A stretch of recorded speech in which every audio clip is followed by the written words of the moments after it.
ಇವತ್ತು ಕನ್ನಡ ನಾಡಿನಲ್ಲಿ ಸರಿಸುಮಾರು 20,000 ಮಕ್ಕಳಿಗೆ ಅನ್ನ, ಅರಿವು, ಆಶ್ರಯವನ್ನು ನೀಡುವಂತಹ ಗಡಿನಾಡಿನ ಕನ್ನಡದ ಮಠ, ಅದು ಭಾಲ್ಕಿಯ ಹಿರೇಮಠದ ಸಂಸ್ಥಾನ ಮಠ. ಜೋರು ಚಪ್ಪಾಳೆ ತಟ್ಟೋದ್ರ ಮೂಲಕ ಅಭಿನಂದಿಸೋಣ. ಸರಿಸುಮಾರು 20,000 ಮಕ್ಕಳಿಗೆ ದಿನಂಪ್ರತಿ ಅನ್ನ, ಅರಿವು, ಆಶ್ರಯ, ಇದು ಸಣ್ಣ ವಿಷಯ ಏನಲ್ಲ. ಅಂತನ್ನು ಪೂರೈಸುವಂತಹ ನಮ್ಮ ಡಾಕ್ಟರ್ ಬಸವಲಿಂಗ ಪಟ್ಟದೇವರು ಅವರ ಕರಕಮಲ ಸಂಜಾತರಾದ ಕ್ರಿಯಾಶೀಲ ಮಹಾಮೂರ್ತಿ ಗುರುಬಸವ ಪಟ್ಟದೇವರ ಸನ್ನಿಧಾನಕ್ಕೆ ಶರಣಾರ್ಥಿಗಳನ್ನು ಹೇಳಿ, ಅಥಣಿ ಶಿವಯೋಗಿಗಳ ದಿವ್ಯ ಪರಂಪರೆಯನ್ನು ಅನೂಚಾನವಾಗಿ ಅಥಣಿಯ ಗಚ್ಚಿನ ಮಠದಲ್ಲಿ ಇದೇನು ಚಿತ್ತರಿಗೆ ಅಪ್ಪ ಅವರು ಏನು ನೆರವೇರಿಸ್ಕೊಂಡು ಬಂದಿದ್ದಾರೆ, ಈ ಎಲ್ಲ ಪರಂಪರೆ ಇವತ್ತು ನಾವು ಗಚ್ಚಿನ ಮಠದಲ್ಲಿಯೂ ಕೂಡ ನೋಡ್ತೀವಿ. ಅಂಥ ಪರಂಪರೆಯನ್ನು ಒಂದು ಸೇವೆಯ ಮೂಲಕ ಒಂದು ಸಾಕ್ಷಾತ್ಕಾರಗೊಳಿಸ್ತಾ ಇರುವಂತಹ ಆತ್ಮೀಯ ಪರಮ ಪೂಜ್ಯ ಶಿವಬಸವ ಮಹಾಸ್ವಾಮೀಜಿಯವರ ಸನ್ನಿಧಾನಕ್ಕೆ ಶರಣಾರ್ಥಿಗಳನ್ನು ಹೇಳಿ, ಸಿದ್ದರಾಮ ಮಹಾಸ್ವಾಮೀಜಿಯವರಲ್ಲಿ, ಮಾತಾಜಿಯವರಲ್ಲಿ, ಬಹುಶಃ ಇವತ್ತು ನಾವು ಇಷ್ಟೆಲ್ಲ ದೊಡ್ಡಪ್ಪ ಅವ್ರ ಬಗ್ಗೆ ಮಾತಾಡ್ತೀವಿ, ಗುರುಗಳ ಬಗ್ಗೆ ಮಾತಾಡ್ತೀವಿ. ಇದಕ್ಕೆಲ್ಲ ಒಂದು ಆತ್ಮ ಚೈತನ್ಯ, ಜೀವ ಚೈತನ್ಯ, ಒಂದು ಅದ್ಭುತವಾಗಿರುವಂಥ ಒಂದು ದರ್ಶನ ಅಂತೀವಲ್ಲ, ಆ ದರ್ಶನದ ಸ್ವರೂಪ ನಾವು ನೋಡೋದಿದ್ದರೆ ಅದಕ್ಕೆ ಸಿದ್ದಣ್ಣ ಲಂಗೋಟಿಯವರು ಸಾಕ್ಷಿಯಾಗಿದ್ದಾರೆ. ಅಂಥ ದಿವ್ಯ ಶರಣ ಚೇತನಕ್ಕೆ ನಾನು ತಾಯಿಯವರಿಗೆ ಶರಣಾರ್ಥಿಗಳನ್ನು ಹೇಳಿ, ಈ ಮಹಾ ಘನ ಪರಂಪರೆಯನ್ನು ಅನೂಚಾನವಾಗಿ ಮುನ್ನಡೆಸಲು ಕಂಕಣಬದ್ಧರಾಗಿ ಕಟಿಬದ್ಧರಾಗಿ ನಿಂತಿರುವಂತಹ ನನ್ನ ಇಲಕಲ್ಲದ ಯಾವತ್ತೂ ಶರಣ ತಂದೆ ತಾಯಿಗಳಲ್ಲಿ ಶರಣು ಶರಣಾರ್ಥಿಗಳು. ಆತ್ಮೀಯರೇ, ಕಳೆದ 1.5 ಗಂಟೆಗಳಿಂದ ತಾವೆಲ್ಲ ತುಂಬ ಭಕ್ತಿ ಶ್ರದ್ಧೆಯಿಂದ ಅಪ್ಪ ಅವರ ಶರಣೋತ್ಸವದ ಜೊತೆಗೆ ಶರಣ ಸಿದ್ಧಾಂತ ವಿದ್ಯಾಪೀಠದ ಅಪೂರ್ವ ಪುಣ್ಯ ಪಥದ ಗಾಥೆಯನ್ನು ತಾವು ಕೇಳಿದ್ದೀರಿ. ಅದಕ್ಕೆ ಒಂದು ಅನುಭವವನ್ನು ನೀಡಿರುವಂಥ ಪ್ರೊಫೆಸರ್ ಸಿದ್ದು ಯಾಪಲಪರ್ವಿ ಅವ್ರನ್ನ ಈ ಸಂದರ್ಭದಲ್ಲಿ ನೆನಪಿಸ್ತಾ ಹೃದಯ ತುಂಬಿ ಶರಣಾರ್ಥಿಗಳನ್ನು ಹೇಳಿ, ಅವರು ನೀಡಿರುವಂಥ ಎಲ್ಲ ಮಾತುಗಳನ್ನು ಸಿದ್ದು ಅವರು ಭಾಳ ಅದ್ಭುತವಾಗಿ ಇಡೀ ಎಲ್ಲ ಕಥನವನ್ನು ಬಿಚ್ಚಿಟ್ರು. ತಾವು ಕೂಡ ಅದನ್ನು ಅಪರೂಪವಾಗಿ ನಡೆಸ್ಕೊಂಡು ಹೊರಟಿದ್ದೀರಿ. ಆ ಮಕ್ಕಳ ಹಾಡ ಕುಣಿಯುವಾಗ ನೀವೆಲ್ಲ ಎಷ್ಟು ಸಂತೋಷ, ಎಷ್ಟು ಸಂಭ್ರಮ, ಎಷ್ಟು ನೋಡ್ತಾ ಇದ್ರಿ. ಈಗ ಮಾತು ಕೇಳೋದಂದ್ರೆ ಬೇಸರ ಆಗಿಬಿಟ್ಟದ ನಿಮಗೆ. ಏನು ಬಿಡ್ರಪ್ಪ, ಏನರ ಹೇಳ್ತಾರಂದ್ರೆ ಕೇಳೋದು ಬೇಸರ ಆಗೈತಿ, ಏನು ಬಿಡ್ರಿ ನಾನು. ಮತ್ತು ಅದು ಬಿಟ್ಟ ನೋಡೋದಂದ್ರೆ ನೋಡ್ರಿ ಭಾಳ ಖುಷಿ. ಈ ಕಡೆ ನೋಡೋದೊಂದು ಖುಷಿ, ಕೈಯಾಗಿ ನೋಡೋದಂದ್ರೆ ಇನ್ನೂ ಖುಷಿ. ನೀವು ಎಷ್ಟು ಸಮಯ ಖರ್ಚು ಮಾಡಿರ್ತೀರೋ ನಿಮ್ಮ 10 ಪಟ್ಟರ ನಿಮ್ಮ ಸಮಯವನ್ನು ನಿಮ್ಮ ಕೈಯಲ್ಲಿರುವಂಥ ಮೊಬೈಲ್ ಖರ್ಚು ಮಾಡಿಕೊಂಡು ನಿಮ್ಮನ್ನು ದಿನಂಪ್ರತ ಎಲ್ಲೆಲ್ಲೋ ಕರ್ಕೊಂಡು ಹೊರಟದ. ಸೊ ಇದರೊಳಗೆ ಇನ್ನೊಂದು ಖುಷಿ ನಿಮಗೆ. ಕೊನೆ ಪಕ್ಷ ಇಂಥ ಸ್ಥಿತಿಯಲ್ಲಿ ತಾವೆಲ್ಲ ಇಷ್ಟು ಸೇರಿದ್ದೀರಿ ಅನ್ನೋದೇ ಒಂದು ಸಂಭ್ರಮ, ಒಂದು ಖುಷಿ, ಒಂದು ಆನಂದ. ಹಳ್ಳ್ಯಾಗ ಹೋಗ್ರಿ ನೀವು ಮಾತಾಡ್ರಿ ನೀವು ಅಂತೇಳಿ ಸರ್ಸ್ಕೊತ್ಕೊಂಡ್ರು ಮಂದಿ ನೋಡಿವಿ ನಾವು. ನೀವು ಮಾತಾಡ್ರಿ, ನಿಮಗೇನು ಸಂಬಂಧ ಇಲ್ಲ, ಸರ್ಸ್ಕೊತ್ಕೊಂಡ್ರು ನಾವು. ಪ್ಯಾಟ್ಯಾಗ ದೊಡ್ಡ ಊರು ಸುದ್ದಿನೇ ಇಲ್ಲ, ಅದು ಬೇರೆ ಕತ್ತಿರಿ. ಅದು 4 ಮಂದಿ 8 ಮಂದಿ ಸ್ಟೇಜ್ ಮೇಲೆ ಫೋಟೋ ಅಟ್ಟ ಪೇಪರ್ನ್ಯಾಗ್ರಿ, ಸ್ಟೇಜ್ ಮೇಲೆ ಫೋಟೋ ಅಟ್ಟ ಸುದ್ದಿಯಾಗ, ಕೆಳಗೆ ತೋರಿಸಿದ್ರಂತೂ ಯಾರೂ ಇರಂಗಿಲ್ಲ. ಸ್ಟೇಜ್ ಮೇಲೆ ಎಟ್ಟದಾರೋ ಅದರ 10 ಪಟ್ಟ ಅಪ್ಪ ಅವ್ರ ಕಾರ್ಯ ನಾವು ನಿರಂತರವಾಗಿ ಮುನ್ನಡೆಸೋದಕ್ಕೆ ಕಂಕಣಬದ್ಧರಾಗಿ ಕಟಿಬದ್ಧರಾಗಿ ನಿಂತೀವಿ ಅಂತ ನಮ್ಮ ಇಲ್ಕಲ್ ಭಕ್ತರು ನೀವು ಸಿದ್ಧರಾಗಿ ಶುದ್ಧರಾಗಿ ಕುಂತಿರಲ್ಲ. ಇದು ವಿಜಯೋತ್ಸವದ ಸಂದರ್ಭ ಅಂತ ನಾನು ಭಾವಿಸ್ಕೊಳ್ತೇನೆ. ಇದು ಸಂತೋಷ ಪಡುವ ಕಾಲಘಟ್ಟ ಅಂತ ನಾನು ಭಾವಿಸ್ಕೊಳ್ತೇನೆ. ಅಭಿಮಾನ ಪಡುವ ಕಾಲಘಟ್ಟ ಅಂತ ನಾನು ಭಾವಿಸ್ಕೊಳ್ತೇನೆ. ಯಾಕಂದ್ರೆ ಎದಕ್ಕೆದಕ್ಕೋ ಸೇರೋ ಮಂದಿ, ಎದಕ್ಕೆದಕ್ಕೋ ಸಂಭ್ರಮಿಸೋ ಮಂದಿ, ಇದು ಸಂಕ್ರಮಣದ ಕಾಲ, ಇದು ಸವಾಲುಗಳ ಕಾಲ ನೋಡಿ, ಇದು ಸಂಘರ್ಷದ ಕಾಲ. ಭಾಳ ಎಚ್ಚರಿಕೆಯಿಂದ ಈ ಶಬ್ದಗಳನ್ನು ನಾನು ಬಳಸ್ತಾ ಇದ್ದೇನೆ. ಇದು ಸಂಕ್ರಮಣದ ಕಾಲ, ಇದು ಸಂಘರ್ಷದ ಕಾಲ, ಇದು ಸವಾಲುಗಳ ಕಾಲ. ಒಂದು ಸತ್ಯ ಹೇಳಿದ್ರಲ್ಲ ಅವರು, ಸತ್ಯ ಮಾತಾಡೋದು ಅಂದರೆ ಒಂದು ಸಂಘರ್ಷ, ಗೊಂದಲ, ಸಂಕ್ರಮಣದ ಗೊಂದಲ ವಿಚಿತ್ರ. ನಮ್ಮ ಪಾಡಿಗೆ ನಮ್ಮ ಪದ್ಧತಿಯನ್ನು, ನಮ್ಮ ಚಿರನೂತನ ಇತಿಹಾಸವನ್ನು ಹೇಳ್ತೀವಿ ಅಂತಂದರೂ ಅದಕ್ಕೊಂದು ಇನ್ನೇನೋ ಮತ್ತೊಂದು ಮಗದೊಂದು ಕಥೆಗಳನ್ನು ಕಟ್ಟಿ, ಈ ಸವಾಲುಗಳ ಮಧ್ಯ ಇದೊಂದು ಅಗ್ನಿಗಾನ. ಬಸವ ಪಥ ಇದೊಂದು ಅಗ್ನಿಗಾನ. ಈ ಬಸವ ಪಥದ ಅಗ್ನಿಗಾನದ ಸಂದರ್ಭದಲ್ಲಿ ಹಿಂದೆಂದಿಗಿಂತಲೂ ಇಂದು ಬಸವ ತತ್ವವನ್ನು, ಶರಣ ಸಿದ್ಧಾಂತವನ್ನು ಭಾಳ ಎಚ್ಚರಿಕೆಯಿಂದ ಸಮಾಜಕ್ಕೆ ಮುಟ್ಟಿಸೋದ್ರ ಜೊತೆಗೆ ಪಾಲಿಸುವ ಗಟ್ಟಿಕಾಳುಗಳನ್ನು ನಾವು ನಿರ್ಮಿಸಬೇಕಾಗಿದೆ. ಇವತ್ತು ಈ ಪಾಲಿಸುವ ಗಟ್ಟಿಕಾಳುಗಳನ್ನು ನಿರ್ಮಿಸೋದ್ರ ಮೂಲಕ ನಮ್ಮ ಅಪ್ಪವರು ಕೊಟ್ಟಿರುವಂಥ ಒಂದು ಘನತರವಾದ ದಿವ್ಯ ಪರಂಪರೆ ಇದೆಯಲ್ಲ, ಅದನ್ನು ಉಳಿಸ್ಕೊಂಡು ಹೋಗಬೇಕಾಗಿದೆ. ಕಾಲಘಟ್ಟದಲ್ಲಿ ಶತಮಾನಗಳಿಂದ ಈ ಗದ್ದಲದ, ಈ ಸಂಘರ್ಷದ, ಈ ತ್ರಾಸದ, ಈ ಸವಾಲುಗಳಿದ್ದಾವೆ.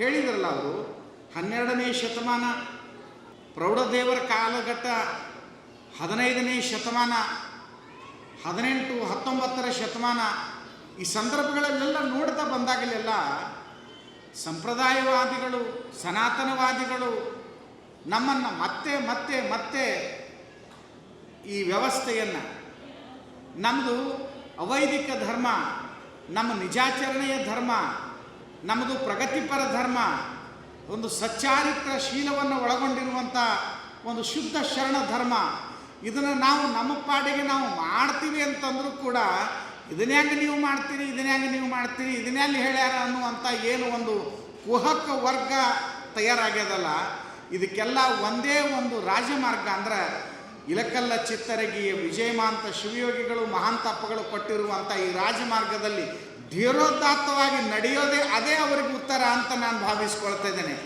ಇದು ನಡೆಯೋದೇ ಒಂದು ಉತ್ತರ. ಈ ಮೂರ್ಖರು ಏನೇನೋ ಮಾಡ್ತಿರ್ತಾರೆ, ಅವರು ಏನೇನೋ ಗೊಂದಲ ಎಬ್ಬಿಸ್ತಿರ್ತಾರೆ. ಮತ್ತು ಅವರು ಹೀಗೆಲ್ಲ ಅಂತಾರಲ್ರಿ, ಅಪ್ಪ ಅವ್ರು, ದೊಡ್ಡಪ್ಪ ಅವ್ರು ಒಂದು ಮಾತಂತಿದ್ರು, ಲಿಂಗೈನಿಗೆ ಸಮರ್ಪಣೆ ಮಾಡಿಬಿಡುದ್ರಿ, ಲಿಂಗೈನಿಗೆ ಹಾಕೊಂಡ್ಬಿಡೋದು ಅದನ್ನು. ನಮ್ಮ ಅಪ್ಪ ಅವ್ರಿಗೆ ಕೇಳಿದೆ ನಾನು, ಲಿಂಗೈನಿಗೆ ಸಮರ್ಪಣೆ ಆಗೋದು. ಬುದ್ಧನ ಕಾಲಘಟ್ಟದಲ್ಲಿ ಇಂಥದ್ದು ನೋಡ್ತೀವಿ ನಾವು. ಭಾಳಷ್ಟು ಅನುಚ ಬೈತಿರ್ತಾನೆ ಬಂದ. ಆವಾಗ ಶಿಷ್ಯ ಆನಂದ ಒಂದು ಪ್ರಶ್ನೆ ಕೇಳ್ತಾನೆ, ಅಲ್ಲ ಎದುರಿಗಿರೋ ವ್ಯಕ್ತಿ ಬಂದು ಇಷ್ಟೆಲ್ಲ ಬೇಯಕತ್ಯಾನ, ನೀವು ಸುಮ್ಮನೆ ಕುಂತಿದ್ರಲ್ಲ, ನೀವೇನೂ ಲಕ್ಷ್ಯ ಇಲ್ಲಲ್ಲ, ಅವ್ರಿಗೇನು ಪ್ರತಿಕ್ರಿಯೆ ಮಾಡಲಿಲ್ಲಲ್ಲ, ನಗನಗ್ತಾ ಕುಂತಿರಲ್ಲ, ಯಾಕಿದು ಹಿಂಗ್ಯಾಕೆ ನೀವು? ಅವಾಗ ಬುದ್ಧ ಒಂದು ಮಾತಂತಾನ, ನೀವು ಸಾಮಾನು ಒಬ್ಬ ಕೊಡಕ್ಕೆ ಬರ್ತಾನ, ಏನೋ ನನ್ನ ಕಡೆ ಲಕ್ಷ್ಯ ಕೊಡ್ರಿ, ಒಬ್ಬ ಸಾಮಾನು ಕೊಡಕ್ಕೆ ಬರ್ತಾನೆ, ಒಂದು ವಸ್ತು ಕೊಡಕ್ಕೆ ಬರ್ತಾನೆ, ಆ ವಸ್ತು ನೀವು ತೊಗೊಂಡ್ರೆ ನಿಮ್ದು ಆಗ್ತದೆ, ಆ ತೊಗೊಳ್ದೆ ಹೋದ್ರೆ ನಿಮ್ದು ಆಗೋದೇ ಇಲ್ಲ, ಅವನದಾಗಿಬಿಡ್ತದೆ. ಅವನು ಯಾವುದೋ ಒಂದು ವಸ್ತು ತಂದಿದ್ದ, ನನಗೆ ಕೊಡಕ್ಕೆ ಬಂದ, ಇದು ನಂದಲ್ಲ ಅಂತ ಅಂದ್ಕೊಂಡಿದ್ದೀನಿ, ಅವ್ನು ತನ್ನ ಪಾಡಿಗೆ ಮಾತಾಡ್ದ, ತನ್ನ ಪಾಡಿಗೆ ತೊಗೊಂಡು ಹೋಗ್ಯಾನ, ಇದು ನನಗೇನು ಸಂಬಂಧ ಇಲ್ಲ ಅನ್ನೋ ಮಾತನ್ನು ಬುದ್ಧ ತನ್ನ ಘಟನೆಯೊಳಗೆ ಹೇಳ್ತಾನ. ಹಾಗೆ ಅಪ್ಪ ಅವ್ರಿಗೆ ಏನೆಲ್ಲ ಬಂದುವಲ್ಲ ಅದನ್ನು ಸ್ವೀಕಾರ ಮಾಡಲ, ಸಮರ್ಪಣೆ ಮಾಡಿದ್ರು. ಅವರು ಬಿಟ್ಕೊಳ್ಳಿ, ಸಮರ್ಪಣೆ ಸ್ವೀಕಾರ ಮಾಡ್ಕೊಳ್ಳೋದ್ರ ಮೂಲಕ ಲಿಂಗೈನಿಗೆ ಅರ್ಪಣೆ ಮಾಡಿದ್ರು. ಅವರು ಲಿಂಗೈನಿಗೆ ಅರ್ಪಣೆ ಮಾಡೋದ್ರ ಮೂಲಕ ತಮ್ಮ ಸತ್ಯಶೀಲ, ಸಹಜಶೀಲ, ಎಲ್ಲ ಪ್ರವಾದಿಗಳ ಜೀವನದಲ್ಲಿ ಇಂಥದ್ದನ್ನು ನೋಡ್ತೀವಿ ನಾವು. ಎಂದೂ ಮೌಲ್ಯ ಕಮ್ಮಿ ಆಗೋದಿಲ್ಲ. ಅಪ್ಪ ಅವರು ಸೌದಿಯಲ್ಲಿ ಹೇಳಿದ ಈ ಮಾತು ಮತ್ತೆ ನನಗೆ ನೆನಪಾಗ್ತದೆ. ಎಲ್ಲ ವಿದ್ಯಾರ್ಥಿಗಳು ಕುಂತಿದ್ರಂತ, ಇದು ಯಾರಿಗೆ ಬೇಕು ಅಂತ ಕೇಳಿದ್ರಂತೆ. ಅದು ಕೈಯಲ್ಲಿ ಒಂದು ಬೆಲೆ ಉಳ್ಳ ವಸ್ತು ಇತ್ತು. ಇದು ಯಾರಿಗೆ ಬೇಕು ಅಂತ ಕೇಳಿದರು ಎಲ್ಲ ಮಕ್ಕಳು. ಅದು ಬೆಲೆ ಉಳ್ಳ ವಸ್ತು ಅನ್ನೋಕ್ಕಿಂತಲೂ ಅದು 1,000 ರೂಪಾಯಿ ಇತ್ತು. ಆವಾಗ ನನಗೆ ಬೇಕು ಅಂತ ಮಕ್ಕಳು ಕೈ ಎತ್ತಿದ್ರಂತ. ಹಾಂ ಆಯಿತು, ಮತ್ತು ಅದನ್ನು ತೊಗೊಂಡ್ರು, ಕಸದಾಗ ಹಾಕಿದ್ರಂತ. ಇದು ಯಾರಿಗೆ ಬೇಕು ಅಂತ ಕೇಳಿದ್ರಂತ. ನನಗೂ ಬೇಕು, ನಮಗೂ ಬೇಕಂತ ಎಲ್ಲ ಹೇಳಿದ್ರಂತ. ಮತ್ತು ತೊಗೊಂಡ್ರು, ನೀರಿನಾಗ ಹಾಕಿದ್ರಂತ. ಇದು ಯಾರಿಗೆ ಬೇಕು, ನನಗೂ ಬೇಕಂತೆಲ್ಲ ಕೈ ಎತ್ತಿದ್ರಂತ. ಅದನ್ನು ತೊಗೊಂಡ್ರು, ಚಂದ ಒರೆಸಿ ತಮ್ಮ ಎದೆ ಮೇಲೆ ಇಟ್ಕೊಂಡು ಇದು ಯಾರಿಗೆ ಬೇಕು ಅಂತ ಕೇಳಿದ್ರಂತ. ಎಲ್ಲರಿಗೂ ಬೇಕು, ನಮಗೂ ಬೇಕು ಅಂದ್ರಂತ. ಆವಾಗ ಗುರುಗಳೊಂದು ಮಾತು ಹೇಳಿದರು, ಕಸದಾಗ ಬಿದ್ದಿರಲಿ, ತೊಟ್ಟ್ಯಾಗ ಬಿದ್ದಿರಲಿ, ನೀರಿನೊಳಗೆ ಬಿದ್ದಿರಲಿ, ಎಲ್ಲೇ ಬಿದ್ದಿರಲಿ, ರೂಪಾಯಿಯ ಮೌಲ್ಯ ಹೇಗೆ ಕಮ್ಮಿ ಆಗೋದಿಲ್ವೋ, ನಿಜವಾದ ವ್ಯಕ್ತಿಯ ಸಾಧನಾ ಸಾಧ್ಯತೆದ ಜೀವನದ ವ್ಯಕ್ತಿತ್ವ ಅದು ಎಂದೂ ಕಮ್ಮಿ ಆಗೋದಿಲ್ಲ, ಅದು ಉತ್ತುಂಗ ಶಿಖರಕ್ಕೆ ಯಾವಾಗಲೂ ಇದ್ದೇ ಇರುತ್ತೆ ಅನ್ನೋ ಮಾತನ್ನು ಗುರುಗಳು ತಮ್ಮ ಸಾಧನೆಯ ಮೂಲಕ, ತಮ್ಮ ಸೇವೆಯ ಮೂಲಕ, ತಮ್ಮ ಆಚರಣೆಗಳ ಮೂಲಕ ನಮ್ಮನ್ನು ಕಟಿಬದ್ಧಗೊಳಿಸಿದರು. ಬುದ್ಧ ಅಥವಾ ಪ್ರವಾದಿಗಳು, ಯೇಸು ಅವರು ಇರ್ಬೋದು, ಪೈಗಂಬರ್ ಇರ್ಬೋದು, ನಾನಕರು ಇರ್ಬೋದು, ಅವ್ರ ಕಾಲಘಟ್ಟದಲ್ಲೇನು ಭಾಳ ಜನ ಇದ್ದಾರೆ ಅಂತೇನಿಲ್ಲ, ಕೆಲವು ಜನ ಇದ್ದರು. ಅವರು ಶಿಷ್ಯತ್ವದ ಮೂಲಕ ಬಹಳಷ್ಟು ಜನ ಹೀಗೆ ಧರ್ಮ ಪ್ರಸಾರವನ್ನು ಮಾಡ್ತಾ ಹೋದರು. ಹೀಗೆ ಇವತ್ತು ಶರಣ ಸಂಸ್ಕೃತಿ ಪ್ರಸಾರಕ್ಕಾಗಿ, ಮಹಾಮಣಿಹಕ್ಕಾಗಿ ಅನೇಕ ಜನ ಕಾಲಘಟ್ಟದಲ್ಲಿ ಬಂದಿದ್ದರೂ ಕೂಡ ಇದೊಂದು ನಾವೆಲ್ಲ ಅವರ ಪರಂಪರೆ ವಾರಸುದಾರರಾಗಿ ನಾವು ಮಾಡಬೇಕಾಗಿರುವಂಥದ್ದು ಒಂದೇ ಒಂದು, ಪ್ರತಿ ವ್ಯಕ್ತಿನೂ ಕೂಡ ಅದನ್ನು ನಾವು ನಿಲ್ತೀವಿ, ಆ ಪರವಾಗಿ ನಿಲ್ತೀವಿ. ಪ್ರತಿ ವ್ಯಕ್ತಿನೂ ಕೂಡ ನಾವು ಸಂಘಟರಾಗ್ತೀವಿ. ನೋಡಿ ಎಂಥ ಅದ್ಭುತವಾದ ಪವಾಡ ಆಯಿತು ಅಂದ್ರೆ, ಸನಾತನವಾದಿಗಳಿಗೆ ಎಷ್ಟು ಬಿಸಿ ಮುಟ್ಟಿತು ಅಂದರೆ, ಕೇವಲ ನಾವು 10 ಜನ ಸ್ವಾಮಿಗಳು, ಕೇವಲ ನಾವು 20-30 ಜನ ಸ್ವಾಮಿಗಳು ಒಂದು ಮೀಟಿಂಗ್ ಮಾಡಿ ಒಂದು ಸಣ್ಣದೊಂದು ಅಭಿಯಾನ ಮಾಡೋಣ, ಶರಣ ಸಂಸ್ಕೃತಿ ಪ್ರಸಾರ ಮಾಡೋಣ, ನಮ್ಮ ಶರಣ ಸಂಸ್ಕೃತಿಯನ್ನು ಹೇಳ್ತಾ ಹೋಗೋಣ ಅನ್ನುವಂಥದ್ದೊಂದು ಶುದ್ಧ ಸಂಕಲ್ಪ. ಬೀದರ್ದಿಂದ ಶುರುವಾಗಿರುವಂಥ ಪಯಣ ಬೆಂಗಳೂರು ಮುಟ್ಟುವುದರಲ್ಲಿ ನಮ್ಗೆ ಯಾರಿಗೂ ಅರಿವಿದ್ದಿದ್ದಿಲ್ಲ. ಲಕ್ಷೋಪಲಕ್ಷ ಜನ ಸೇರಿತು. ನೋಡಿ, ಅಪ್ಪ ಅವರು ಬಿತ್ತಿದ ಬೀಜದ ಬೆಳಗು, ಅಪ್ಪ ಅವರು ಹಚ್ಚಿದ ಹಣತೆ, ಅಪ್ಪ ಅವರು ಕೊಟ್ಟದ ಮಹಾಮಾರ್ಗ ಅದು ಕುಂದಿಲ್ಲ. ಕರ್ನಾಟಕದಲ್ಲಿ ಮನೆಗಳಲ್ಲಿ ನಿರಂತರ ಜಾಜ್ವಲ್ಯಮಾನವಾಗಿ ಬೆಳಗುತ್ತಾ ಇದೆ ಅನ್ನೋದಕ್ಕೆ ಬೆಂಗಳೂರಿನಂಥ ಮಹಾ ಒಂದು ಕ್ಷೇತ್ರದಲ್ಲಿ ಲಕ್ಷಾಂತರ ಜನ ಅವರು ಕರೆಸಿಕೊಂಡವರಲ್ಲ, ಕರೆದು ತಂದವರಲ್ಲ, ತಾನಾಗೇ ಬಸವ ಭಕ್ತಿಯ ಬೆಳಗಿನಲ್ಲಿ ಲಕ್ಷಾಂತರ ಜನ ಸೇರಿದರು. ಆ ಶ್ರೇಯಸ್ಸು ಕೂಡ ನಮ್ಮ ಅಪ್ಪ ಅವರಿಗೆ ಸಲ್ಲಬೇಕು, ತೋಂಟದ ಸಿದ್ಧಲಿಂಗರಿಗೆ ಸಲ್ಲಬೇಕು, ಮಾತಾಜಿಯವರಿಗೆ ಸಲ್ಲಬೇಕು, ಬಸವ ಪರಂಪರೆಯ ಎಲ್ಲ ಹಿರಿಯ ಚೇತನರಿಗೆ ಆ ಶ್ರೇಯಸ್ಸು ಸಲ್ಲಬೇಕು. ಅದಕ್ಕೆ ಧೀಶಕ್ತಿಯಾಗಿ ನಿಂತವರು ಗುರುಮಾಂತಪ್ಪಗಳು. ಪ್ರತಿಯೊಂದು ಕೂಡ ತಮ್ಮ ಪ್ರೀತಿ ಅಂತಃಕರಣದ ಮೂಲಕ, ತಮ್ಮ ಅಂತಃಕರಣದಲ್ಲಿ ಇಟ್ಕೊಂಡು ನಮ್ಮನ್ನೆಲ್ಲ ಆ ದಾರಿಯಲ್ಲಿ, ಆ ಪಥದಲ್ಲಿ ಕರ್ಕೊಂಡು ಹೋಗು. ಬಹುಶಃ ಇವತ್ತು ಶರಣ ಸಿದ್ಧಾಂತದ ವಿದ್ಯಾಪೀಠದ ಕುರಿತಾಗಿ, ಅದರ ಬೆಳಗಿನ ಕುರಿತಾಗಿ, ಅದರ ಸಾಧನೆಯ ಕುರಿತಾಗಿ ಸಿದ್ದು ಯಾಪರಪರ್ವಿಯವರು, ಸಿದ್ದಣ್ಣ ಲಂಗೂಟಿಯವರು, ಅಥವಾ ನೀವೆಲ್ಲ ನಮಗಿಂತಲೂ ಹೆಚ್ಚು ತಿಳ್ಕೊಂಡವರಿದ್ದೀರಿ.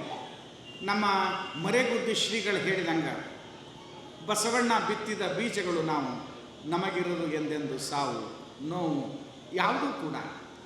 ನಾನು ಕೂಡ ಅಂಥ ಶರಣ ಪರಂಪರೆಯ ಶರಣ ಸಿದ್ಧಾಂತ ವಿದ್ಯಾಪೀಠದ ಅಂತಹ ಇಲ್ಕಲ್ಲ ಚಿತ್ತರಗಿ ವಿಜಯ ಮಹಾಂತೇಶನ ಸಂಸ್ಥಾನದ ಕರುಳು ಬಳ್ಳಿಯ ಕೂಸು ಅಂತ ಹೇಳೋದಕ್ಕೆ ನನಗೆ ಸಂತೋಷ ಆಗುತ್ತೆ. ಕರುಳು ಬಳ್ಳಿಯ ಕೂಸು ಅಂತ ಹೇಳೋದಕ್ಕೆ ಯಾಕಂದ್ರೆ ಅವ್ರು ನಮ್ಮ ಅಪ್ಪಗಳದ್ದು ಗೊತ್ತದ. ಎದ್ದೇಳು ಅನ್ನೋರು, ನಮ್ಮ ಯಾಕ್ರಪ್ಪ ಹೇಳೋ, ಸುಮ್ಮನೆ ಮಾತಾಡೋ, ಬರೆಯೋ, ಹಾಡೋ. ಎಷ್ಟು ಪ್ರೀತಿ, ಎಷ್ಟು ಅಂತಃಕರಣ, ಎಷ್ಟು ಒಲವ. ಅವತ್ತು ನಮ್ಮ ಅಪ್ಪಗಳು ಜೋರ್ಲೆ ಬೇದಾರ ಅಂದ್ರೆ ನಮ್ಮ ಜೀವನದೊಳಗೆ ಏನೋ ಒಂದು ದೊಡ್ಡ ಸಕ್ಸಸ್ ಐತಿ ಅಂತ ನಾವು ಯಾವಾಗಲೂ ಅವ್ರು ಬೇಯಬೇಕು. ಬೇದಟ್ಟ ಖುಷಿ. ಅದು ಬಹುಶಃ ನಿಮ್ಮ ಮುಂದೆ ಎಷ್ಟು ಬೇಯ್ತಿದ್ರು ಗೊತ್ತಿಲ್ಲ.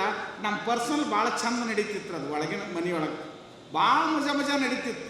ಏನು ಇಂಥವು ಸಾವಿರಾರು ನೋಡಿ. ಭಾಳ ಜನ ಇವತ್ತು ಎಷ್ಟು ನಮ್ಮ ಭ್ರಮೆ ಅಂದ್ರೆ, ಅಮಾಸಿ ಹಂಗೈತ್ರಿ, ಅಮಾಸಿ ಹಿಂಗೈತಿ, ಆ ಲಾಭ ಆಗ್ತೈತಿ, ಈ ಲಾಭ, ಈ ಕಂಟಕ ಆಗ್ತೈತಿ, ಈ ತ್ರಾಸ ಆಗ್ತೈತಿ, ಅದನ್ನು ಪ್ರಯಾಣ ಮಾಡಬೇಡ್ರಿ. ಇವತ್ತಿಗೂ ಕೂಡ ಈ ಗೊಂದಲದೊಳಗೆ. ಆದ್ರೆ ನಿಮ್ಗೆ ನನಗೆ ಅಪ್ಪಗಳು ಬೆಳಗ್ಗೆ ನೆನಪಾಯ್ತು. ನನಗೆ ನಮ್ಮ ಅಪ್ಪಗಳು, ಗುರುಮಾಂತ ಅಪ್ಪಗಳು ಅಂದರು, ಏನ್ರಿ ಗಚ್ಚಿ ಮಾಡಿದವರು, ಮೋಟ್ರಿ ಮಾಡಿದವರು ಬೇರೆ ಬೇರೆ ದಿವಸದ ಕೂಡೇ ಬಂದಿರಲಿ ಅಂಥೇಳಿ. ನಾನು ಬೆಳಗಿನ ಜಾವ ಹಾಗೆ ಅವ್ರನ್ನ ನೆನೆಸ್ಕೊಂಡೆ. ನಮ್ಮ ಗಚ್ಚಿ ಮಾಡೋದು ಅಪ್ಪಗಳು ಫೋನ್ ಮಾಡಿದರು. ಯಾಕೋ ಅಪ್ಪಗಳು, ಚಿತ್ತರ್ಗಿ ಅಪ್ಪಗಳು, ಇಲ್ಕಲ್ ಅಪ್ಪಗಳು ಕರೆದಂಗೆ ಆಗಕತ್ತಿದ್ರಿ, ಕಾರ್ಯಕ್ರಮ ಐತಂದ್ರು. ನನಗೂ ಹಿಂಗಾಗೈತ್ರಿ, ಬೇರೆ ಬೇರೆ ಹೋಗೋದು ಬೇಡ, ಅಥಣಿಯ ಪ್ರೀತಿಯ ಬೆಳಕನ್ನು ಇವತ್ತೇ ತೊಗೊಂಡು ಹೋಗೋಣ ನಡ್ರಿ ಅಂಥೇಳಿ ಅವ್ರನ್ನ ಕರ್ಕೊಂಡು ಇವತ್ತೇ ಬಂದೆ ನಾನು. ನಮ್ದು ಇನ್ನೂ 2 ದಿವಸ ಬಿಟ್ಟಿತ್ತು. ಅಮಾಶಿಯಲ್ಲಿ ಹೋಗಬಾರ್ದ್ರಿ ಅಂದ. ಮಳ್ಳ ಇದನ್ನೆಲ್ಲ ಬ್ಯಾಡ ಅಂಥೇಳಿ ನಮ್ಮ ಅಪ್ಪಗಳು ಅಲ್ಲಿ ಕರೆಯಾಕತ್ಯಾರೋ, ನಾವು ಓಡಲ್ಲಿ ಇಲ್ಕಲಕ್ಕೆ ಹೋಗ್ಬೇಕಾಗ್ಯದ ಅಂಥೇಳಿ ದಾರ್ಯಾಗ ಬರ್ತಿದ್ದೀನಿ ರೀ, ಭಾಳ ಅದ್ಭುತವಾದ ಸುದ್ದಿ ಬಂತು. ನಾನು 1.5 ವರ್ಷ ಆತು ಒಂದು ಒಳ್ಳೆಯ ಸುದ್ದಿಗೆ ಕಾಯಕತ್ತಿದ್ದೆ, ಏನೋ ಒಂದು ಸುದ್ದಿ ಬರ್ತದಂತೇಳಿ. ಆ ಸುದ್ದಿ ದಾರ್ಯಾಗ ಬರುವಾಗ ನಮಗೆ ಇಳಕಲ್ ಅಪ್ಪಗಳು ಸಿಹಿ ಸುದ್ದಿ ಕೊಟ್ಟಾರಂದ್ರೆ ಯಾವ ಅಮಾಸಿನೂ ಇಲ್ಲ, ಯಾವ ಹುಣ್ಣಿಮೆನೂ ಇಲ್ಲ, ಯಾವ ದರಿದ್ರನೂ ಇಲ್ಲ. ಯಾವಾಗಲೂ ನಿತ್ಯ ಶಿವಯೋಗದ ಶಿವರಾತ್ರಿ ಮಾಡೋವನಿಗೆ ನಿತ್ಯದ ಬೆಳಗ್ಗೆ ಮಹದ ಕಣ ಅಂತ ಹೇಳಿದಂಗೆ ಅದು ಅವರ ಅರಿವಿನ ಬೆಳಗಿನಲ್ಲಿ ನಮಗೆಲ್ಲ ಒಂದು ಸಂತೋಷ ಇದೆ, ಒಂದು ಸಂಭ್ರಮ ಇದೆ, ಒಂದು ಆನಂದ ಇದೆ. ಆ ಪಯಣದಲ್ಲಿ ನನ್ನನ್ನು ಮೊದಲು ಮಾಡಿಕೊಂಡು ತಾವೆಲ್ಲ ಗಟ್ಟಿಯಾಗಿ ಉರಿಯುವವರು ಬೇಕಿನ್ನು ಇದರೆಣ್ಣಿಯಾಗಿ, ಬೆಳಗುವವರು ಬೇಕಿನ್ನು ಸಿರಿಜ್ಯೋತಿಯಾಗಿ, ಕಟ್ಟುವವರು ಬೇಕಿನ್ನು ನಾಡು ನುಡಿ ಸಂಸ್ಕೃತಿಯ ಘನದ ಮನದವರಾಗಿ ಅಂತ ಕಾವ್ಯಾನಂದರು ಹೇಳಿದಂಗೆ ನಾವು ಬೆಳಕಾಗೋಣ, ಗಟ್ಟಿಯ ನುಡಿಗಳಾಗೋಣ, ನುಡಿಗೆ ಮುಡಿಯ ಆರತಿಯಾಗಿ ಬೆಳಗೋಣ. ನಿನ್ನೆ ಮಸ್ಕತ್ತದಿಂದ ನನಗೆ ಫೋನ್ ಬಂತು. ಮಸ್ಕತ್ತದಿಂದ ಯಾಕೆ ಫೋನ್ ಮಾಡಿದ್ರು ಅಂದರೆ, ಸ್ವಾಮೀಜಿ ಇವತ್ತು ಲಿಂಗಾಯತ ಧರ್ಮ, ಸ್ವಾಮೀಜಿ ಇವತ್ತು ಶರಣ ಧರ್ಮ, ಸ್ವಾಮೀಜಿ ಇವತ್ತು ಕನ್ನಡ ನಾಡಿನ ಶುದ್ಧ ಲಿಂಗಾಯತ ಧರ್ಮ, ನಮಗಿಷ್ಟು ಸಂತೋಷ ಆಗುವಂಗೆ ಸಮಾಧಾನ ಆಯಿತು. ಗುರುಮಾಂತಪ್ಪಗಳು ನಮಗೆ ಬೋಧಿಸಿದ್ರಲ್ಲ, ಆ ದಿವ್ಯ ಮಹಾ ಗುರುಗಳಿಗೆ ನಮ್ಮ ಶರಣಾರ್ಥಿಗಳನ್ನು ಹೇಳ್ರಿ ಅಂತೇಳಿ ಮಸ್ಕತ್ತಿನ ಶರಣ ಬಳಗ ನನಗೆ ಫೋನ್ ಕರೆ ಮಾಡಿದರು. ಇದು ಹೇಳೋ ಉದ್ದೇಶ, ನಮಗೆ ನಮ್ಮ ಗುರುಗಳ ಬಗ್ಗೆ ಎಷ್ಟು ಗೊತ್ತಾಗುತ್ತೋ ಇಲ್ಲ ಗೊತ್ತಿಲ್ಲ, ಆದರೆ ಮಸ್ಕತ್ನಲ್ಲಿ, ಆಸ್ಟ್ರೇಲಿಯಾದಲ್ಲಿ, ನ್ಯೂಜಿಲ್ಯಾಂಡಿನಲ್ಲಿ, ಬೇರೆ ಬೇರೆ ದೇಶದಲ್ಲಿ ನಮ್ಮ ಅಪ್ಪಗಳನ್ನ ಪ್ರೀತಿಸೋ ದಿವ್ಯ ಬಳಗ ಅದ. ನಿಮಗೆ ನಿಮ್ಮದೇ ಆಗಿರುವಂಥ ಬಳಗ ಅದ. ನಮಗೆ ನೋವಾದಾಗ, ದುಃಖ ಆದಾಗ, ಆತಂಕ ಆದಾಗ, ಏನೋ ಒಂದು ಆದಾಗ ನಾವು ಯಾರ ಮುಂದೆ ಮಾತಾಡೋಣ ಹೇಳ್ರಿ, ನಾವು ಯಾರ ಮುಂದೆ ಹಂಚ್ಕೊಳ್ಳೋಣ ಹೇಳ್ರಿ. ನಮಗಿರುವಂಥ ಒಂದೇ ಒಂದು ತಾಯಿ ಅಂದರೆ ಅದು ನಮ್ಮವ್ವ ಗುರುಮಹಂತ ಸ್ವಾಮಿಗಳು. ಅದು ನಮ್ಮವ್ವ ಅಂತ ಕರಿತೀನಿ ನಾನು. ಏನೇ ಇರಲಿ ಅಪ್ಪ ಹಿಂಗಾಗೈತೆ ಅಂದ್ರೆ ಎಲ್ಲ ಹೊಟ್ಟೆಗೆ ಹಾಕ್ಕೊಂಡು ಒಳ್ಳೆಯದನ್ನೇ ಬಯಸುವ ತಾಯಿ. ಆ ತಾಯಿಗೆ ಗೌರವ ಡಾಕ್ಟ್ರೇಟ್ ಕೊಟ್ಟಿದ್ದಾರೆ ಅನ್ನೋದೇ ಅದು ಅವ್ರಿಗೆ ಹೆಮ್ಮೆ ಅಲ್ಲ, ಇಳಕಲ್ ಭಕ್ತರಾಗಿರುವಂಥ ನಮಗೆ ಹೆಮ್ಮೆ, ಇಡೀ ಕರುನಾಡಿನ ಹೆಮ್ಮೆ. ಇದು ನಮ್ಮ ಸಂಸ್ಕೃತಿಯ, ಶರಣ ಸಂಸ್ಕೃತಿಯ ಹೆಮ್ಮೆ ಅಂತ ಮಹಾಗುರುಗಳಿಗೆ 100 ಕಾಲ ಆ ಕಾರ್ಯವನ್ನು ಮುನ್ನಡೆಸುವಂಥ ಅನೇಕ ಒಂದು ಗೌರವಗಳು ಬರಲಿ. ನಮ್ಮ ಅಪ್ಪ ಅವರ ಶರಣೋತ್ಸವ ನಿರಂತರವಾಗಿ ಮನೆಗಳಲ್ಲಿ ಜಾಗೃತಗೊಳ್ಳಿ ಅಂತ ಹೇಳ್ತಾ ತಮಗಲ್ಲಿಗೆ ಶರಣುಗಳನ್ನು ಹೇಳಿ ವಂದನೆಗಳನ್ನು ತಿಳಿಸಿ ನನ್ನ ಮಾತನ್ನು ಮುಗಿಸ್ತೇನೆ.